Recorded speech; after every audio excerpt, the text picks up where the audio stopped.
Hey, it's A Humble Collector here, and today's video we're doing an unboxing. Admittedly, I kind of forgot I had all of these packages for an unboxing. Basically what happened is I had moved some things, I set them on a shelf, and then proceeded to forget about them for like a month. So I know that it's basically all death cards. I know there's like some World War I stuff in there, but that's about all I can remember. So without further ado, we'll go to get started. A lot of these came in envelopes that, the person had their address on the front and back, so I had to open those up.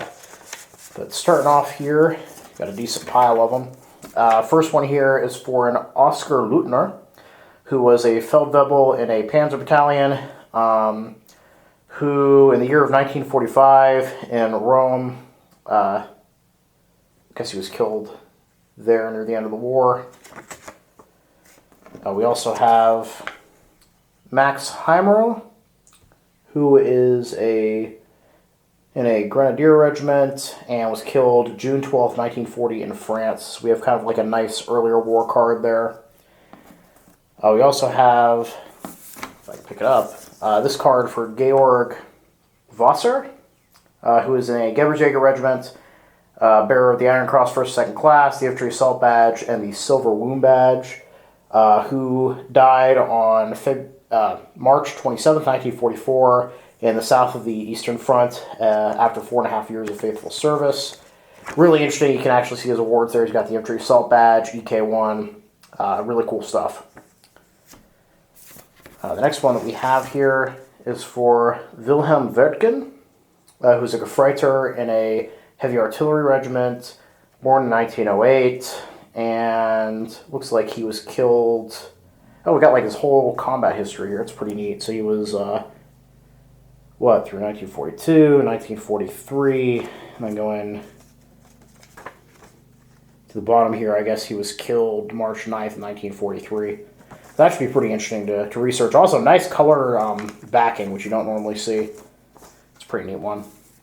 And then we have Andreas Thoma, who was born June 19th, 1925, and fell in October 22nd, 1944, by Saint D, which I'm guessing is in France maybe, but he's in a Gewürzträger regiment. Also a graduate of the school in Weiden. Looks like we have a nice long prayer there as well. It's a nice backing too. I don't know if I've seen this one, but yeah, pretty interesting card. So that's good in the first lot there. So go ahead and move on to the next one. So I believe these are all mostly Normandy-related cards, and the seller actually has the bulk spoon listings here for all of them as well, which has been unusual. So we'll go ahead and start looking through these. So I actually have to cut that. There we go. Nice and easy. All right, what do we got here? We have Hans Breidel, who is the bearer of the Iron Cross Second Class, what's some kind of mine sweeper badge, the U-boat badge, or U-boat hunter badge. Oh yeah, this is an interesting one. So I believe this guy was actually in Naval, oh no, so he was actually on the mine layer Ostmark, it looks like. So that's pretty cool. And he was killed April 21st, 1945 after 5 years of service. That's pretty neat. I don't have a ton of Kriegsmarine cards. They don't come up super duper often. When they do, they command a premium. So that's really cool to get. We have this card for Josef Harrer, who is born June 14th, 1912, and fell in 1944, or is missing 1944 near Ternopil, Russia, which is pretty cool. And then we have his brother Johann here, who's also missing in Ungarn in 1945. And you can tell by the quality of this one. Yeah, this one was probably issued well after the war, probably in the 50s, maybe even the 60s.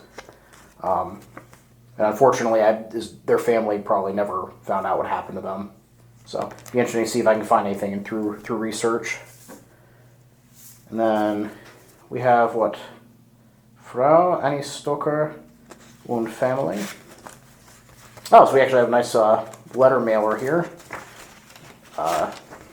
To Wolfgang Stoker's funeral, who was a Gefreiter and reserve officer candidate in a Panzer regiment, fell August 3rd, 1944, in the West at 18.5 years. It's pretty neat. And that looks like the family or family friends that got this were living in Michelo by Lichtenfels. That's pretty cool. You don't see the mailer type cards too often either. So it actually looks like, yeah, these casualty records here actually are for Johann and Josef. So it looks like Josef did go missing, or was killed, what, May 1st, 1944, near Ternopil. I wonder if his brother, yeah, Johann here, killed February of 1945. But yeah, unfortunately, now we have the internet that we can look that stuff up easily, but obviously that wasn't the case till only a few decades ago. It's pretty interesting stuff there, so I'm going to get these set aside. Let's see, the next lot that we have here. Oh, these are really cool. So I don't have very many non-German death cards in my collection. Other countries, of course, it's generally a Catholic tradition, but throughout Europe they're not super uncommon. But finding military ones outside of Germany for some reason is. We have some nice French ones here. So this is Emmanuel Belin, who was a corporal in the 79th Infantry, receiver of the Croix de Guerre, 2 citations, who was killed at Champ d'Honneur on June 18th, 1915, at the age of 19. We have this really nice picture of him there, with his collar tabs and his medal. Which is pretty cool. Oh, we have the citations here, it looks like, for his awards as well, which is very, very unusual, at least for German cards. So yeah, that's very interesting. Oh, it even has, extracts from letters. Oh, this is going to be really interesting to research. Definitely looking forward to that one. Next one we have here is Sergeant Louis René, who's a soldier in the 241st Infantry Regiment, who would be killed on the Marne on May 5th, 1917 at the age of 37. A couple prayers there. Really interesting backing plate.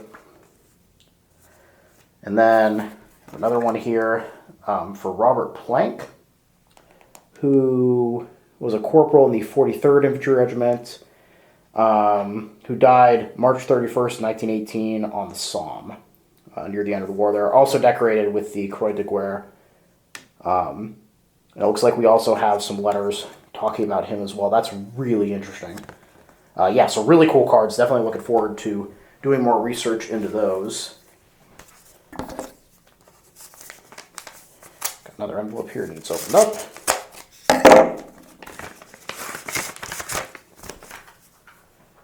All right, let's see what we got.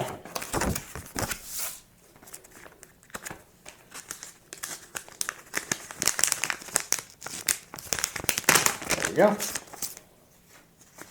I've got 2 cards in here, it looks like. First one we have is for Josef Reichmeyer, who died January 10th, 1949 in a Russian POW camp in Krasnoluk near Donetsk. Yeah, camera stopped recording for some reason, but yeah, he must have been in prison for at least 4 years at that point, which is kind of remarkable. Then also moving on here, we have Ludwig Altmann, who was a veteran of the fighting from 1939-1945, and was in prison from 1945 through October of 1948, and then died like April 20th, 1949. So based off this, I wonder if he actually made it home first. Definitely looking forward to translating that. But yeah, I think the last German POWs weren't released from Soviet captivity till like the earlier mid-50s. So some of those guys were in POW camps for well over 10 years. And obviously conditions in Soviet POW camps were not good. And many German soldiers would die, of course, of disease and starvation and such. And then the last card we have here is actually pretty interesting. It came with this giant mailer, which I did not need. But this is cool. I've never seen this on a death card before. So we're going to open that up.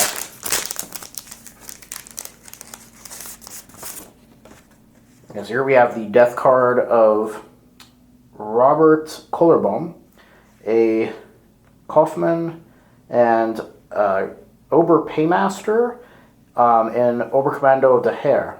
I've never seen Oberkommando de Heer called out on a death card before, so that's pretty cool.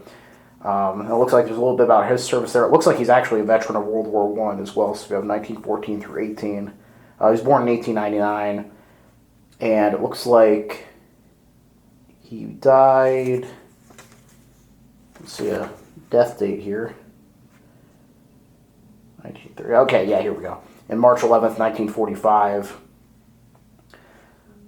in the West during a bombing raid, it looks like. So yeah, very interesting card. Also a very nice color front to it, which again, you don't see very often. But yeah, overall, super neat set of cards. We got some nice World War I cards here. Good mix of West Front, East Front, early war, late war, POW stuff. So yeah, really cool set of items for today. And then yeah, next week's video will be German Death Card, World War II German Death Card number 100. So definitely tune in for that if you have the chance. But yeah, overall, just really interesting haul. Thank you guys for watching. Happy collecting. I'll see you all again very soon.